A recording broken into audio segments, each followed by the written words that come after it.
camera turned this way, that light looks like a halo. We all know that I'm angelic anyway, so I guess now it just looks like that for real. I wonder if I should turn that light down. That's right. Okay, so hello, it's Monday, which means it is Tip Monday. I need to come up with a better acronym. Maker Monday?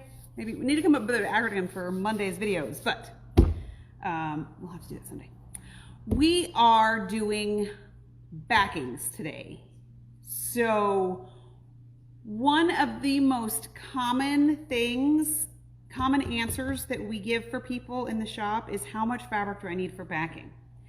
And you know, I've got a couple of cheats that I use to come up with that sort of stuff, but we thought that if we demoed not only how to figure out how much fabric you need for backing, but quick and easy ways to make your back so that so that you're not crazy and so your Longarmer isn't crazy, that makes everybody less crazy. So having quilted a lot of different people's quilts over a lot of years, I can tell you what makes your Longarmer nuts, and we're going to try to avoid that. So we're going to talk about a couple of things not to do with your backings, especially if you're taking it to a Longarmer, because it's a little bit different when you mount it on a long arm because of the way you put things on. So when you quilt at home, you baste all your stuff together and then you run it through your machine. We're going to take a little walk over to the long arm space and I can kind of show you what the difference is. But I'm going to show you 3 different ways to make a backing and some math to get you there. All right. So first, I'm going to take you guys for a little walk over to where the long arm is. Okay, so here's how a long arm works. Let me turn this around in case you've never seen how a long arm works. This is Roxy. Her name is Roxy because she's red and she's sassy, and when I bought her, I was in a Chicago kick. So this is Roxy. She has a 12-foot table, so she's roughly 14 feet long, which means I can fit a quilt that's up to, the biggest quilt I've ever gotten on here was 123 inches square. And the only reason I did that was because it was my quilt. And so if I had to cut something off, then you know, it would be okay. So this is how you got this nice big long table. Okay, this quilt is almost done, so I can't really show you that. But what happens when you bring your quilt to a Longarmer is the backing gets attached to these rollers. So there's a roller in the back and there's a roller in the front, and your backing gets pinned to it. This is why your back needs to be bigger than your top, because we need to be able to pin both the top and the bottom. And honestly, this is a little bit skinny for the sides. But since the quilt wasn't very big and it's pretty square, this wasn't a problem. But we like to have 3 to 4 inches bigger on all 4 sides. And that's why anytime I do the math for you in the shop, I will always assume that you need at least 3 inches bigger on all 4 sides to either sandwich your quilt or to get it done by a long arm. Okay, so what we do is we mount the backing to the leaders. Some Longarmers will sew the quilt to another leader on the back. I don't do that. I float the tops. The only time I don't float a top is when it's really crooked and it needs a lot of extra love. So the back gets pinned to the leaders, the batting goes on top, and then we float the top on it. So it gets basted down on the sides, and then we quilt it. As we roll it up, we shush it and square it so that, see how nice and straight this side is? So that your quilt comes out a little bit more square. Okay, so I'm going to show you 2 different ways. I'm going to show you how to have a wide back, how to prep a wide back for long arming, and how to piece a backing for a long arm. What did Julie say? Julie said, oh yes, vertical seams are much better, and I'll tell you why. See this little black line right here in the middle of my leader? I made that with a Sharpie. There's another one just like it on the other end. If I have a seam on my backing, I can line my seam up right here on this line on both ends, and then my back is square. That works when your quilt is less than 80 inches wide.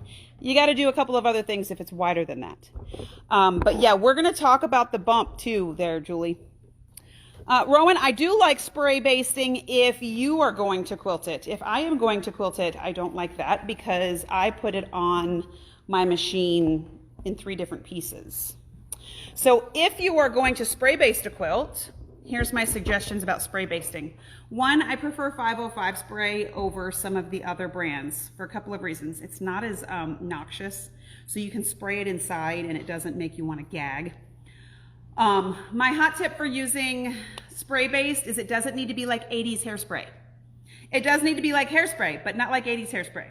And you know what I'm talking about when we used to rat our hair up and wet it with hairspray and then blow dry it. Yeah, we're not doing that. You want to have a nice little mist of spray based.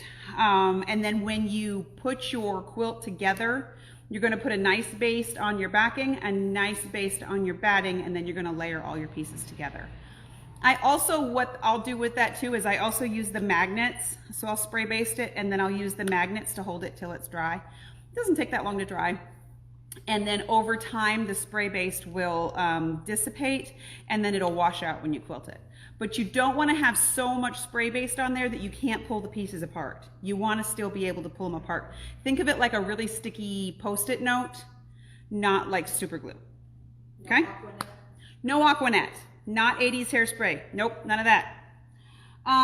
Okay, so here's how I figure out the math for people when they're making a quilt. And I have 2 quilts that we're going to figure out backing for. The first one is this. This was a sample we had down in the shop. And now that the fabric is all sold, we will probably quilt it and then donate it for something. So this quilt measures, crap, I measured it. Now I forget. It measures, well, let's just measure it. I always fold my stuff in half because it's too hard to measure otherwise. And here's the beauty when you're measuring for backing, it doesn't have to be like really super precise to the, to the 1/4 inch. Within an inch is enough. So this quilt finishes 48 by 56, okay? So here's our math, and I'm gonna do it like this.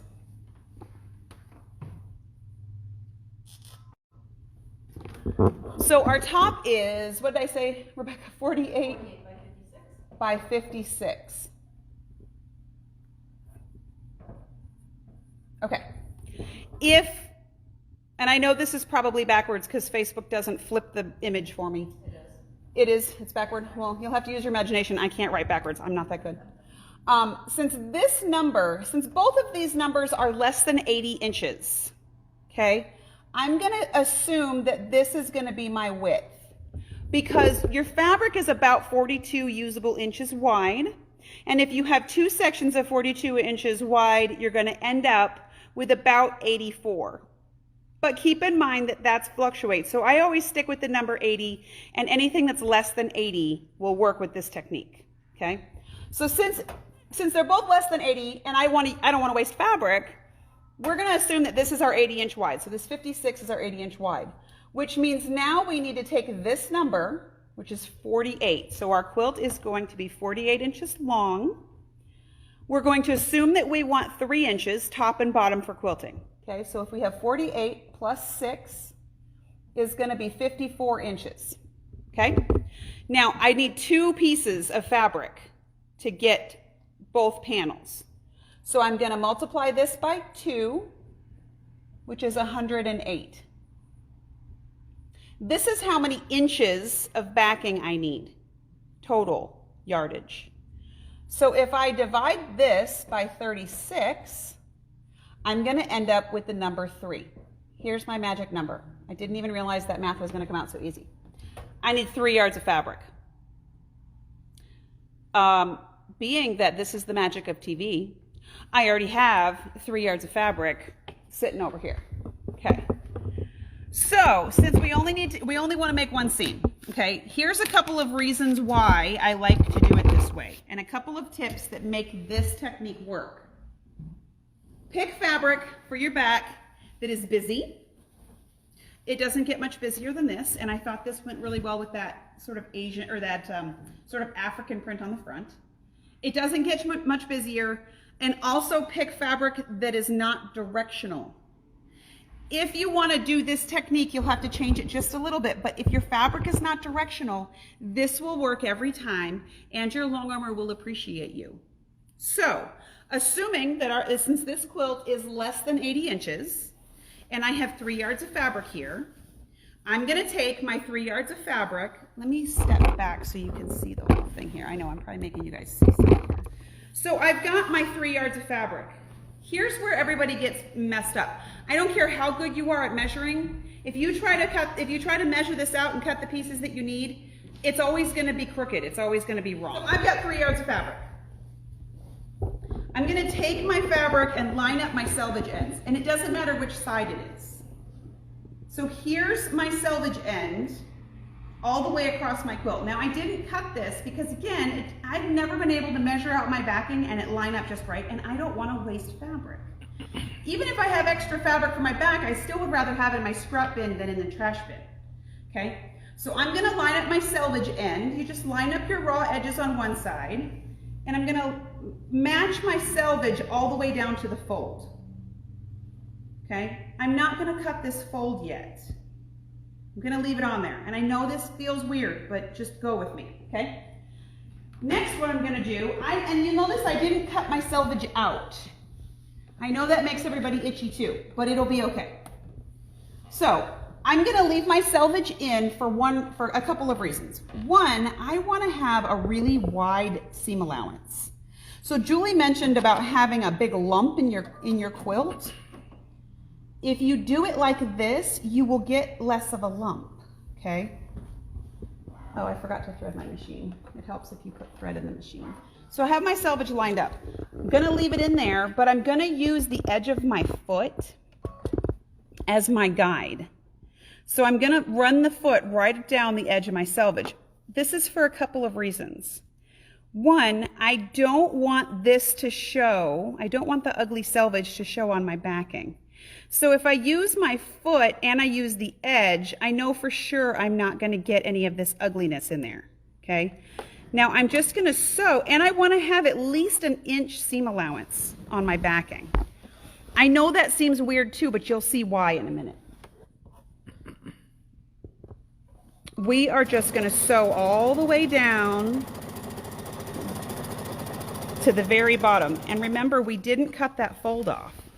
I know that feels weird. I've got all this fabric up on my skirt, and my skirt's all slippery, so that doesn't help. So it doesn't matter that you've got all those words in there because nobody's going to see it. And I'll break down why that helps in your quilt in a minute.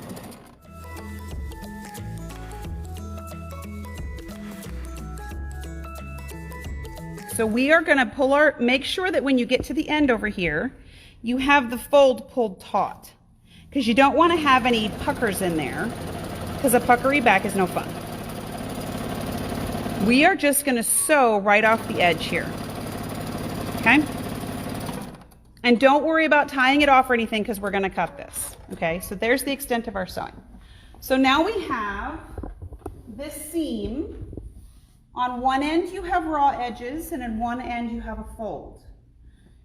What I'm going to do, and this is where people get really kind of like itchy and nervous, is now we have to cut it. So we're going to take this seam that we stitched, fold it together, and just remember when you're doing this, before you freak out, that your seam, you know what you just sewed, your seam is on the top.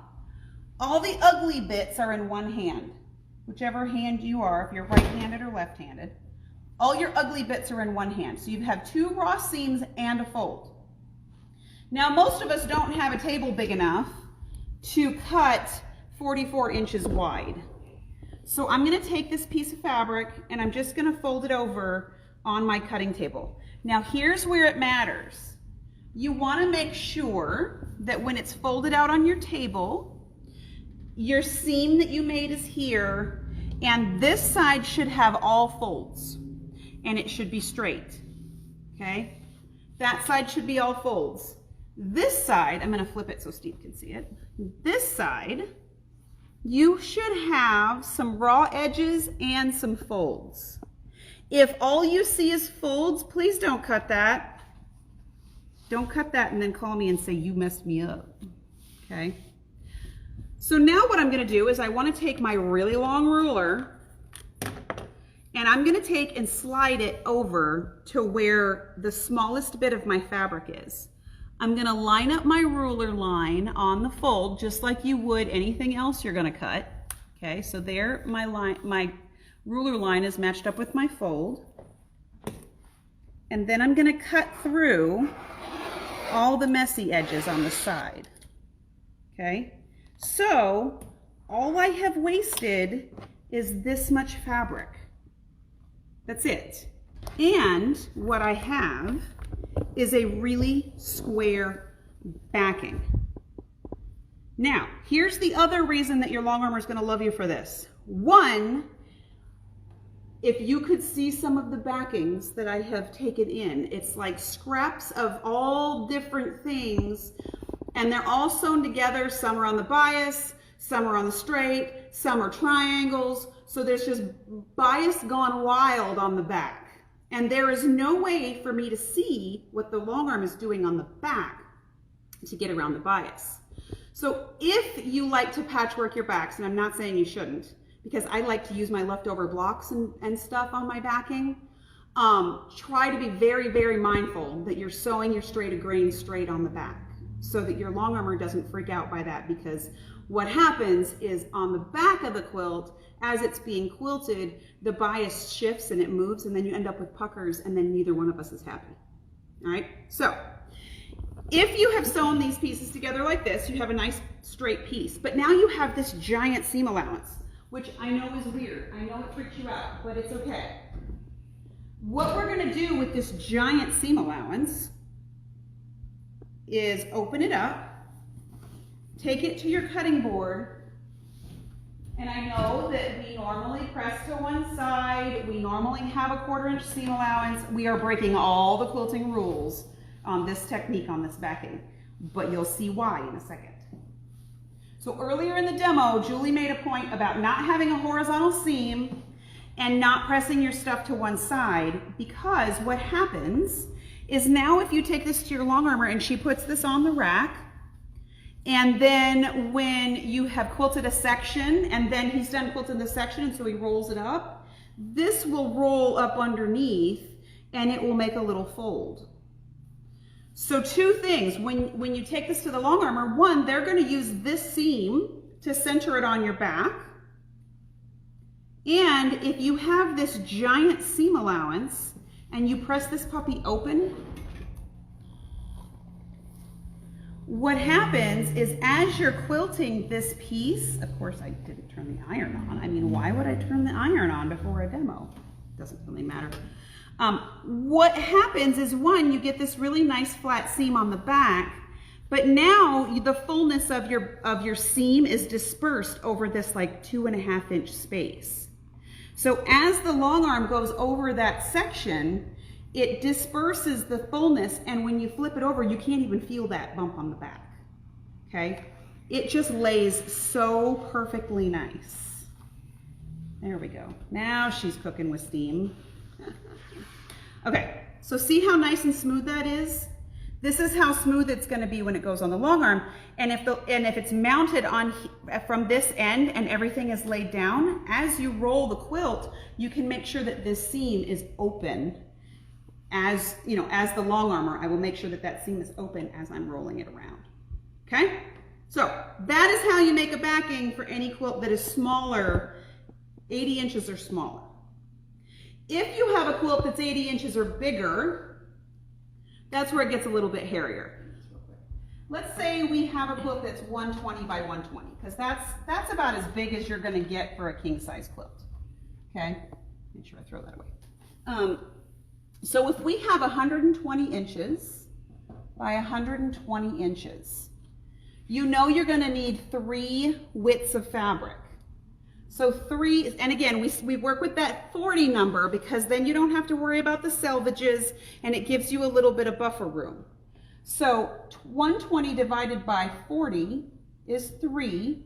So that gives you 3 pieces of fabric wide. Okay, so that math is easy. Now, if your quilt is 120 long, you're going to need to figure this math out differently. You know you need 3 sections, so you're going to have to take this 120 and multiply it by 3 because you need 3 panels. That is 360 inches of fabric. This math is also easy because if you divide it by the number of inches in a yard, which is 36, you need 10 yards of fabric. Now keep in mind, if your quilt is 120, I should have said this to begin with. If your quilt is 120, you actually need 126 inches times 3, which makes this 178, which makes this 10 1/2 yards. Okay, so you're going to buy 10 1/2 yards for a 120 inch wide back. Now, this is where people freak out too, because you've got to do 3 panels. What I suggest doing, you need 126 inches. Get one of those like carpenter construction tape measures. Lay your fabric out, just one part of your fabric. You don't have to lay out all 10 1/2 yards. You don't need like a whole baseball field to do this. Lay out your fabric with a tape measure, measure 126 inches. Snip your selvage and rip it. We're going to show you how to do that in a second. Do that 3 times, okay? Or what you can do, if your fabric is not directional, you can rip off that first one. You can do the technique we just did with the leftover 2 sections. So now if you've taken off 126 inches, you should have the other 126 inches times 2. Fold them right sides together, stitch down the seam, cut off the fold just like we did on this regular piece, then sew your 3rd piece to the side. Still do the 1-inch seam allowance, still do the wide seam allowance, and still press it open because you've got plenty of extra width here. Okay, now let's talk about the ripping. If you are freaked out by ripping, I did a video a while ago about why I wash and why I rip. I like science, and science gives us the reasons for why we do all that stuff. We're going to have another class about why we wash, but this is why we rip. So this is going to go on the back of my Mariner's Compass quilt. Remember I showed you guys my Mariner's Compass quilt? This one here. So this is going to be the fabric on the back because I have had this in my stash now for 1.5 years, and I love this fabric, and it just needs to go on something. And since that's one of the quilts I'm actually going to keep, it's going on there. Oh, and I'm glad this laid out, and Rebecca's like, oh look, it's my shower curtain, because she just made a shower curtain on this fabric. All right, so here's the math on my quilt. It's 73 by 84. I didn't make it bigger. I didn't add extra borders, even though I thought about it. This is a 108-inch wide piece of fabric, okay? So, again, I don't want to waste fabric. If it's 108 inches wide, then, and this quilt is 84 inches wide, I'm good on the one side. I don't have to do any other math on that. 73 inches, however, if I take the 73 and I add the 6 inches for quilting, I'm at 79 inches, which is what, 2 1/4 yards is what I need. So normally it really pisses me off when I get a bolt of fabric from the factory and I unroll it and it's like split in the middle. This happened to be split in the middle, which normally makes me mad, but since I really wanted some of this in my stash, I was like, oh, well, I guess it's mine now. So this is 1, 2, and just under 1/2. So this is plenty, this is just about the right size for this quilt. What I'm going to do is I'm going to take this fabric home and I'm going to rip it. And I know that ripping makes some people really itchy. It's okay. The first time DJ heard me rip fabric, he comes running into my sewing room. He's like, what happened? Nothing, I'm just squaring up a back. So here are some tips about ripping fabric, especially with wide backs. I would rip every piece of fabric we ever sell in our store, but a lot of people just get really worked up about it, so we don't. The only fabrics we rip across the board is wide backs and rayons, because it's impossible to cut those straight off the bolt without wasting fabric. So if we rip it off the bolt, it's actually saving you fabric, not losing fabric. So when we sell this to you in the shop, we'll take a pair of scissors and we'll just cut about an inch or so into the fabric. So I'm going to take a little over an inch off of this. I've already ripped this so I know it's straight, but I'm going to just cut into the selvage. Now when you're ripping fabric, this is key. Don't rip it this way. That will distort your fibers and pull them. If you rip it away from you, and I mean away from you, like you're punching somebody that's standing right in front of you, just rip it all the way across the length of your fabric. And I'm going to show you this. So I had already ripped this fabric. So here's what I ripped off.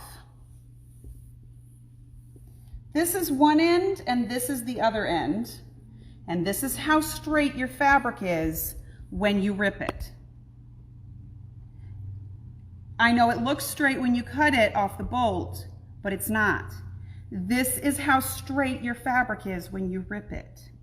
So if you really want to be your Longarmer's absolute favorite customer, rip both ends of your fabric. You don't need to rip off the selvage. She likes having the selvage because that's a good thing to pin with. Rip both ends of your fabric and then wash it. Because what happens is then when you bring me your ripped and washed wide back and I go and put it on the rack, it lays perfectly flat. So when Terry first started learning how to do the long arm, we were talking about all this stuff, and she comes from making garments, so she always ripped her stuff and she always washed her stuff because clothing people would never dream of not doing that stuff. But she never did it with quilts because that's just not how she learned. So we were putting a quilt on the rack and it wasn't straight and it was wonky and I had to pin and we had to I had to teach her all these ways to make up for things that weren't straight. The very next quilt that we put on the rack was from someone who used a long arm. She had ripped and washed her back. We pinned it on and she's like, oh, this back looks so good. I said, yeah, because look, it's ripped and you can tell it's been washed because the edges are frayed a little bit different. So if you have questions about that, by all means, ask them. When you have a quilt that's less than 100 inches in any direction, please buy a wide back. It's cheaper, it's easier, and all you have to do is rip it. You don't have to do anything else and just bring it and drop it off. We have a large selection of wide backs available in the store and on the website. And I mean, look at this. It doesn't get much prettier than this fabric.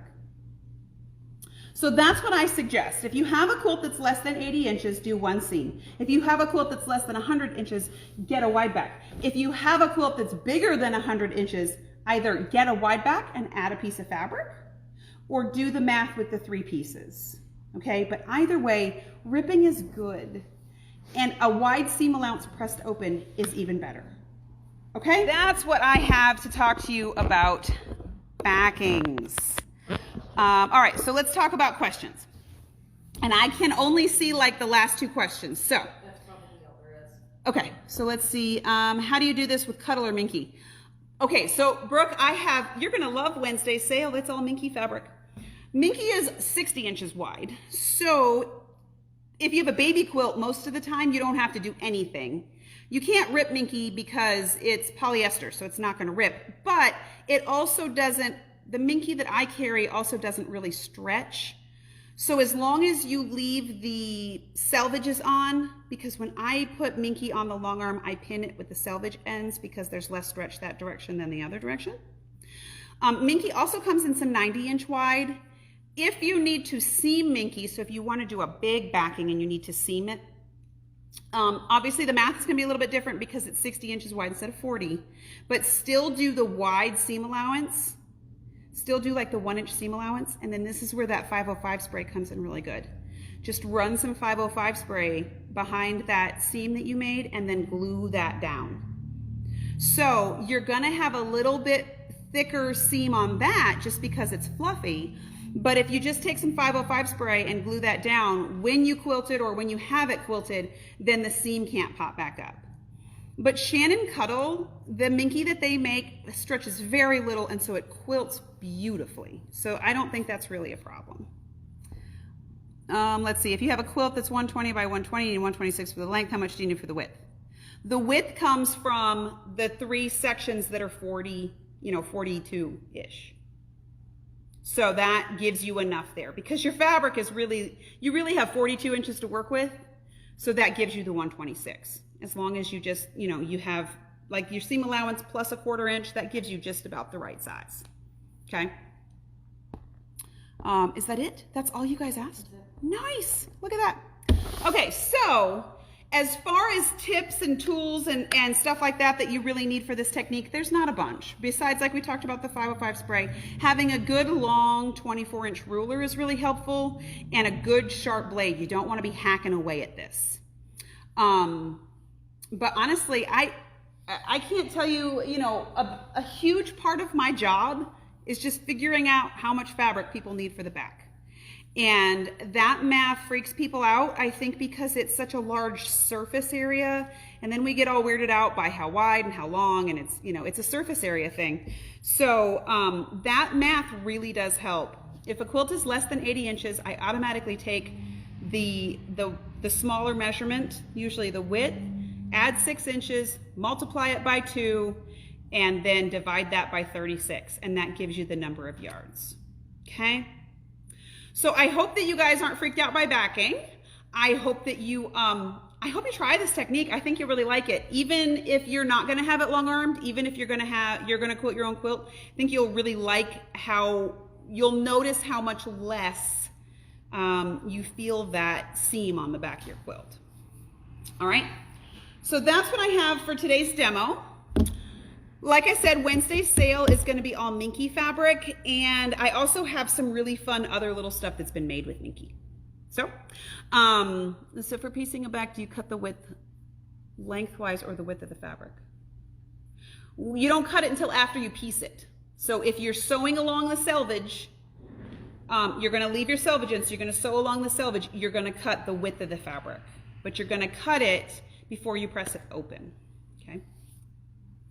Yeah, we do long arm quilting here, Jane. I've been doing long arm quilting for 14 years. That's what I did before I opened the store. So we hope to see you on Wednesday and Friday and every other day that we do videos. So it's really nice to see everybody. I hope this helps you figure out some math. So we'll see you Wednesday. Have a nice night. Bye.